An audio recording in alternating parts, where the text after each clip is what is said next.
येत्या 14 डिसेंबरला राज्य मंत्रिमंडळाचा विस्तार होणार आहे असं कळतंय आणि 14 डिसेंबरला शपथविधी करण्यावर भाजप सुद्धा ठाम असल्याची माहिती आहे।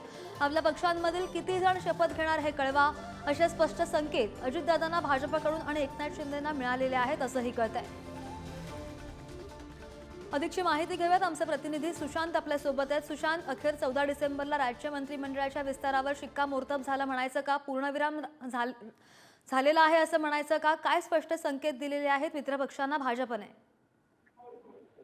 श्रद्धा, दिल्लीमध्ये केंद्रीय गृहमंत्री अमित शहा यांच्यासोबत बैठक झाल्यानंतर भाजपचं जे आहे ते जवळपास मंत्रिमंडळ विस्तार करायचं हे ठरलेलं आहे आणि भाजपचे प्रदेशाध्यक्ष चंद्रशेखर बावनकुळे सध्या एकनाथ शिंदे यांच्या वरच्या निवासस्थानी आहेत आणि ते तोच निरोप घेऊन गेलेले आहेत की आमचं ठरलेलं आहे, तुमच्या पक्षातील किती जण मंत्रिमंडळात त्यांचा समावेश होणार आणि किती जण मंत्रिपदाची शपथ घेऊ शकतात हे लवकर करा, कारण 14 तारीखला खरं तर 14 डिसेंबरला मंत्रिमंडळ विस्तार करायचा यासाठी ह्या हालचाली सुरू आहेत आणि भाजपकडून दोन्ही पक्षांना म्हणजे अजित पवार यांच्या राष्ट्रवादीला आणि एकनाथ शिंदे यांच्या शिवसेनेला त्याचे स्पष्ट संकेत जे आहेत ते देण्यात आलेले आहेत। त्यामुळे आता दोन्ही नेत्यांकडून नेमका काय निरोप दिला जातोय, 14 तारीखला जर विस्तार करायचा असेल तर दोन्ही पक्षाकडून किती नेते जे आहेत ते मंत्रिपदाची शपथ घेतील हे जे आहे उद्यापर्यंत टाळावं लागणार आहे। त्यामुळे कुठेतरी 14 डिसेंबरला जो आहे तो फडणवीस सरकारचा मंत्रिमंडळ विस्तार होईल आणि या